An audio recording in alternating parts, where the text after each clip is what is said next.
அருட்பெரும் ஜோதி அருட்பெரும் ஜோதி தனிப்பெரும் கருணை அருட்பெரும் ஜோதி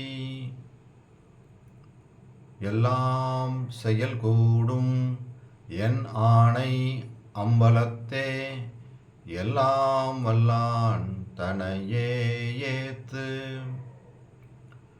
ஓம் ஸ்ரீ ராமலிங்காபயம். ஓம் ஸ்ரீ ராமலிங்காபயம். ஓம் ஸ்ரீ ராமலிங்காபயம். எல்லோருக்கும் வணக்கம். இது எனது யூடியூப் சேனலான எல்லாம் செயல் கூடும் வள்ளலார். நான் வள்ளலார் முத்து பேசுகிறேன். இன்றைய பதிவில் நாம் ஆற்றாமை இரண்டாவது பாடலுக்கான விளக்கத்தை பார்க்க இருக்கின்றோம். முதலில் நான் பாடல் வரிகளை படிக்கிறேன், பின்பு விளக்கத்தை பார்ப்போம்.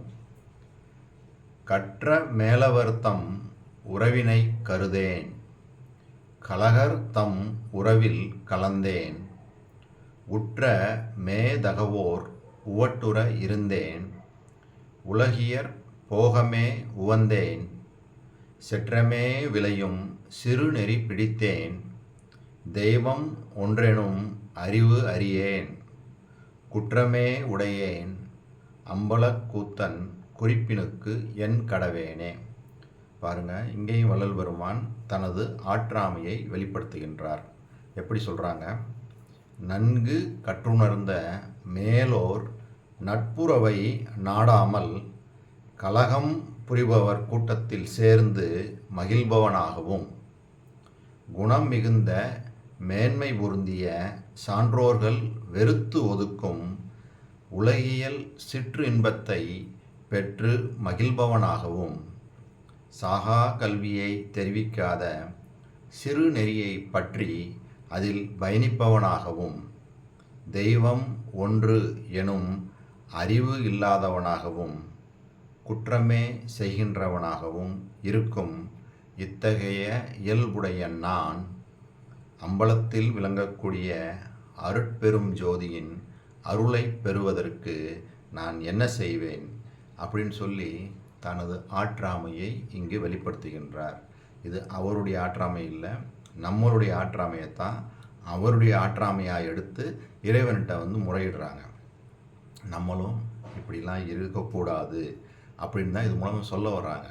அப்போ இதில் உள்ள விஷயங்கள் எல்லாம் நமக்கு சொல்லப்பட்ட விஷயங்கள் தான். நம்மளுக்கு இதில் எதெல்லாம் நம்மகிட்ட இந்த குறைகள் இருக்குதோ அதையெல்லாம் நிவர்த்தி செய்ய நம்ம இறைவன்கிட்ட சத்விசாரம் பண்ணணும். ஐயா, எனக்கு இந்த மாதிரிலாம் இருக்குது, இதெல்லாம் அந்த உங்களுடைய குணங்கள் இல்லை, அப்போ நான் உங்களுடைய நிலையை அடையணும் அப்படின்னா இந்த குணங்கள் எல்லாம் என்னை விட்டு போகணும். அதை போகிறதுக்கு நீங்கள் தான் வழி சொல்லணும். ஏன்னா இது எப்படி இருந்தாலும் உள்ளே வந்துடுது, என்னால் எவ்வளோ முயற்சி செஞ்சாலும் முடியலை, உங்களுடைய அருள் இல்லாமல் இது நடக்காது. உங்களுடைய அருளை கொடுத்து இந்த கெட்ட குணங்களை எல்லாம் எனக்கு நீக்கி நல்வாழ்வு கொடுங்கள் அப்படின்னு சொல்லி நம்ம தான் விண்ணப்பம் வச்சு வேண்டணும். பாருங்கள், என்னென்ன குணங்கள்லாம் சொல்கிறாங்க பாருங்கள். நன்கு கற்றுணர்ந்த மேலோர் நட்புறவை நாடாமல். அப்போ நன்கு அதான் சொல்லுவாங்க, அந்த சாதுக்களோட வாசம், அந்த சாதுக்களோடையே நம்ம இருக்கணும் அப்படின்வாங்க. அப்போ நன்கு கற்றுணர்ந்த மேலோர் நட்புறவை நாடாமல் கலகம் புரிபவர் கூட்டத்தில் மகிழ்பவனாக இருக்கின்றேன். அப்போ அந்த மாதிரி எந்த கூட்டத்தில் போய் நம்ம இருக்கணும்? சுத்த சன்மார்க்க அந்த சபையில் இருக்கக்கூடிய அந்த சான்றோர்களோட நம்ம உறவு வச்சுக்கிறணும். இந்த மாதிரி கலகம் புரிபவர்களுடைய உறவை அங்கேருந்து வெளியே வந்துடணும், அவங்களோடலாம் இருக்கக்கூடாது. அப்புறம் என்ன சொல்கிறாங்க? சிற்றின்பத்தில் மகிழ்பவனாக இருக்கின்றேன் அப்படின்றாங்க. சிற்றின்பம், உலகியல் சிற்றின்பம். உலகியல்ன்றது சிற்றின்பம் தான், அந்த அருளியல் தான் பேரின்பம். அப்போ அந்த பேரின்ப சித்தி பெருவாழ்வை பெறணும்னா கடவுளுடைய அருளை பெறணும். கடவுளுடைய அருளை பெறணும்னா நம்ம கடவுளுடைய தன்மை கடவுளுடைய குணங்கள் எல்லாம் நம்மளுக்கு வரப்பெறணும். அதுதாங்க சொல்லிட்டு வராங்க. அப்போ உலகியல் சிற்றின்பத்தை பெற்று மகிழ்பவனாக இருக்கின்றேன். இதுக்கு அப்படியே வள்ளல் பெருமான் இதில் எப்படி சொல்கிறாங்க பாருங்கள். ஞானசரியை கடைசி பாடலில், சார் உலக வாதனையை தவிர்த்தவர் உள்ளகத்தே சத்தியமாய் அமர்ந்தருளும் உத்தம சர்க்குருவை நேர் உறவே எவராலும் கண்டுகொளற்கு அரிதாம், நித்திய வான்பொருளை எல்லா நிலைகளும் தானாகி ஏறுறவே விளங்குகின்ற இயற்கை உண்மை தன்னை எல்லாம் செய் வல்லபத்தை எனக்கு அளித்த பதியை ஓர் உறவு என்று அடைந்து உலகீர் போற்றி மகிழ்ந்திடுமின் உள்ளமெல்லாம் கனிந்து உருகி உள்ளபடி நினைந்தேன். எப்படி சொல்கிறாங்க? சார் உலக வாதனையை தவிர்த்தவர் உள்ளகத்தே சத்தியமாய் அமர்ந்தருளும் உத்தம சர்க்குருவை. தெளிவாக சொல்லிட்டாங்க. சார் உலக வாதனை, இந்த உலகத்தில் உள்ள இந்த விஷயங்களில் எல்லாம் தவிர்க்கணும். தவிர்த்தா தான் நாம் இறையை அடைய முடியும். தெளிவாக சொல்லியிருக்கிறாங்க. அப்போ இங்கே என்ன சொல்கிறாங்க? அந்த உலகியல் சிற்றின்பத்தில் போய் நான் உழந்துக்கிட்டு இருக்கேன். அப்போ அதிலேருந்து நம்ம வெளியே வரணும்.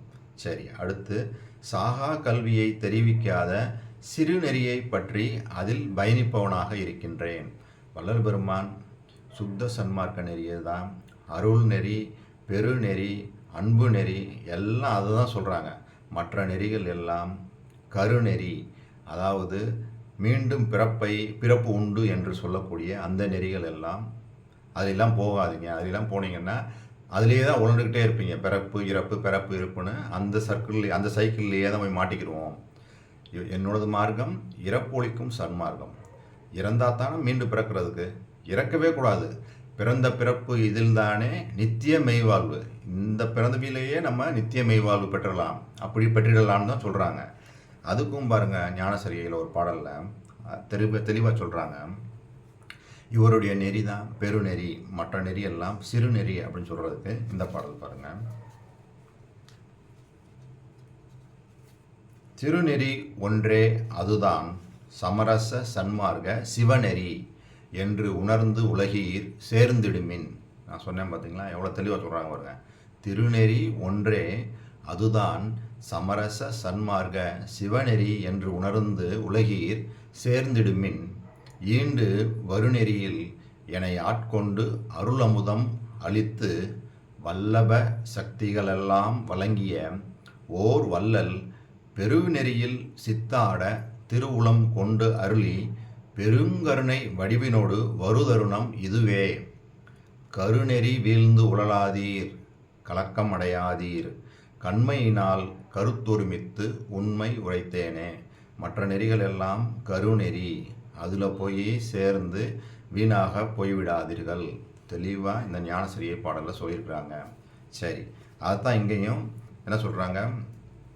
அதாவது சிறுநெறியை பற்றி அதில் பயணிப்பவனாக இருக்கின்றேன். அப்போ சிறுநெறியை பிடிக்கக்கூடாது. சரி, அடுத்து தெய்வம் ஒன்று எனும் அறிவு இல்லாதவனாக இருக்கின்றேன்.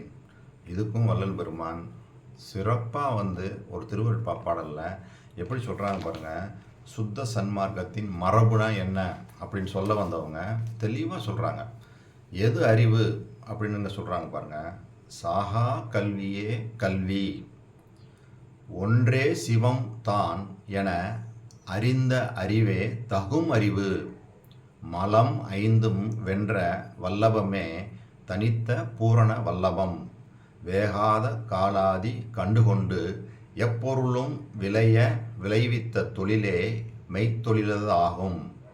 இந்நான்கையும் ஒருங்கே வியந்து அடைந்து உலகமெல்லாம் மா காதலுற எல்லாம் வல்ல சித்தாகி நிறைவான வரமே இன்பமாம். மன்னும் இது நீ பெற்ற சுத்த சன்மார்க்கத்தின் மரபென்று உரைத்த குருவே. தெளிவாக சொல்கிறாங்க. எது சுத்த சன்மார்க்கத்தின் மரபு? அதை பாருங்கள். சாகாத கல்வியே கல்வி. அடுத்து வரும் பாருங்கள், அதை முன்னாடி பார்த்தோம் பாருங்க. சாகாத கல்வியை உரைக்காத அந்த சிறுநெறியில் போகாதன்னாங்க. இங்கே என்ன சொல்கிறாங்க? சாகாத கல்வியே கல்வி, ஒன்றே சிவம்தான் என அறிந்த அறிவே தகும் அறிவு. தெளிவாக சொல்லிட்டாங்க. அப்போ இது மூலமாகவும் கிளியர் ஆயிடுது. அப்போ சிவம் ஒன்று, அந்த அருட்பெரும் ஜோதி ஒன்று தான்ற அந்த ஒரு தெளிவு நம்மளுக்கு வரணும். அதுதான் தகும் அறிவு. அதுதான் எங்கேயும் சொல்கிறாங்க. சிறுநெறி பெற்று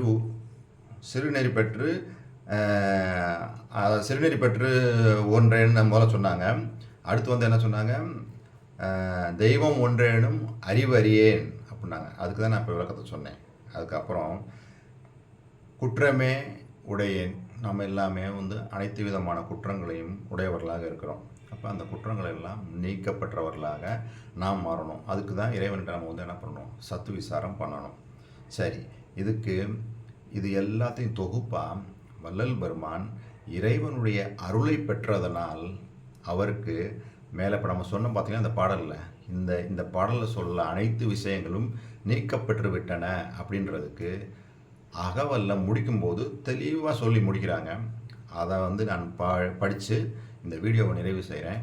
இப்போ நான் படிக்க போகிற இந்த அகவல் பாடல்கள் அப்படியே வள்ளல் பெருமான் அருளை பெற்றதற்கு பின்பு அவருக்கு நம்ம சொன்ன இந்த மாதிரி இந்த சிறுநெறி போயிருச்சு, சாகா கல்வி எல்லாம் அவருக்கு கிடச்சிருச்சு, கடவுள் ஒருவர் தான் என்ற அந்த அறிவு வந்துவிட்டது, எல்லாமே அந்த பாடல் வரிகளில் தெளிவாக சொல்லியிருக்கிறாங்க.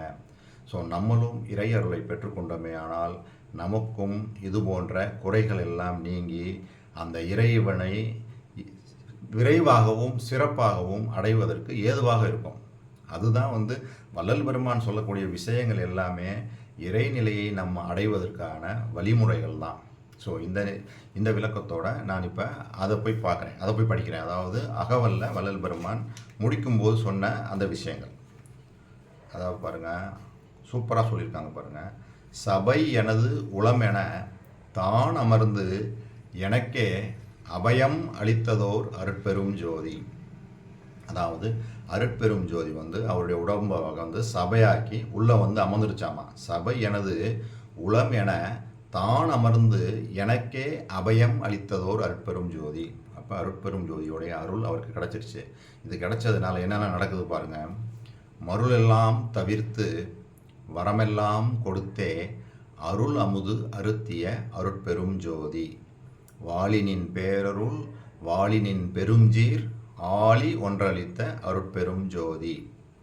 என்னையும் பொருளென எண்ணி என் உளத்தே அன்னையும் அப்பனுமாக வீற்றிருந்து உலகியல் சிறிதும் உளம் பிடியா வகை.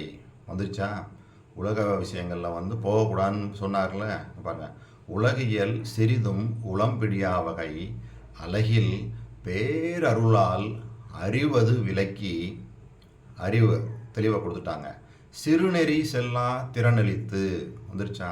சிறுநெறியில் போகாத அந்த திறனை கொடுத்து விலக்கி, சிறுநெறி செல்லா திறனளித்து அழியாது உருநெறி உணர்ச்சி தந்து ஒளியுற புரிந்து சாகா கல்வியின் தரமெல்லாம் உணர்த்தி.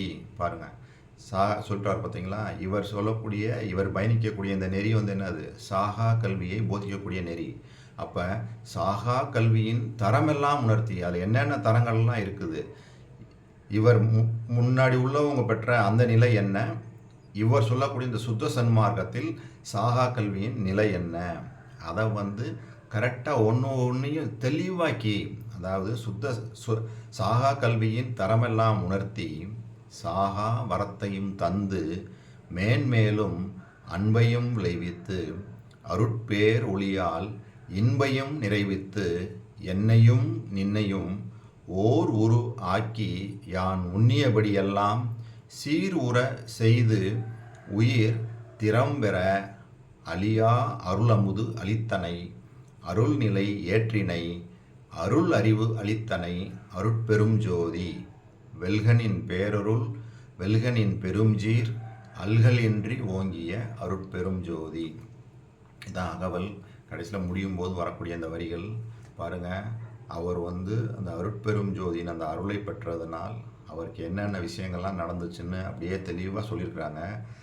அதைத்தான் நம்மளும் பெறணுன்றதுக்கு தான் இந்த பாடல்லையும் அதை தான் சொல்லியிருக்கிறாங்க. சிறுநெறியில் போகாதீங்க, தெய்வம் ஒன்றே என்ற அந்த அறிவை பெற்றுக்கொள்ளுங்கள். அந்த அறிவு நம்மளுக்கு வந்துடணும், அதை சொல்கிறாங்க. அப்புறம் வந்து உலகியல் விஷயங்கள்லாம் போய் ஓண்டுகிட்டு இருக்காதீங்க. இப்படிலாம் வந்து ஒவ்வொரு பாடலையும் சொல்லிட்டு வராங்க. இனி அடுத்து வரக்கூடிய பாடல்கள் இன்னமும் ஆற்றாமைன்ற இந்த தலைப்பில் சத்துவிசாரம் தான் சொல்லிட்டு வராங்க. இதெல்லாம் நாம் உய்வதற்காகத்தான்.